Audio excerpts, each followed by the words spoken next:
Comelec, grabeng kalokohan talaga ang ginawa ninyo. Sabi ng batas, dapat bawat automated counting machine, diretso dapat ang pasa niya ng data papunta sa Comelec servers at sa mga transparency servers. Pero anong ginawa ninyo?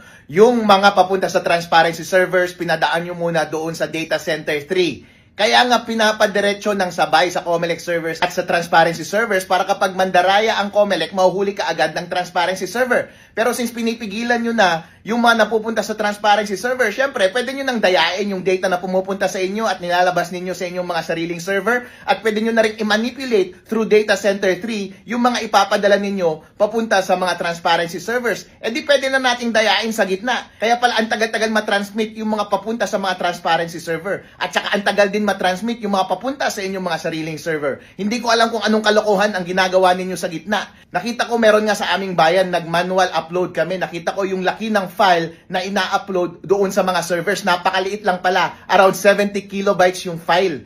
Yung average speed ng internet natin dito sa Pilipinas, 35 megabytes per second. Ibig sabihin, dapat split second lang yung transmission ng ganyang mga data. Pero anong nangyayari? Ang tagal-tagal mag-process papunta sa mga transparency server, inabot ng madaling araw, at ganun din, ang tagal-tagal mapunta doon sa inyong mga makina. Hindi po yun problema sa signal, hindi po yun problema sa mga server, ng mga computer, ng mga server na sobrang bagal. Hindi. Yung mga ganyang proseso, meron talaga kayong ginagawa kalokohan doon sa gitna. At hindi rin yan ginagawa ng computer kasi kapag ang computer ang gumagawa automatically, madali rin yan gagawin. Hindi aabot ng ilang oras. Kaya talagang malaki ang suspetsya ko na meron kayong ginagawang kalokohan sa gitna. Mo Comelec, malaki ang kutob ko. Kapag nakita ko yung version 3.5 na mga naka-install sa makina, may kita ko na yung endpoint na pinapadalhan nila ng data ay hindi yung Comelec mismo at hindi yung mga transparency servers mismo, kundi sa inyong mga data centers na bawal at illegal at siyang nagpa-process ng lahat ng data bago ma-shoot sa dapat na pupuntahan nilang servers. Illegal po yan.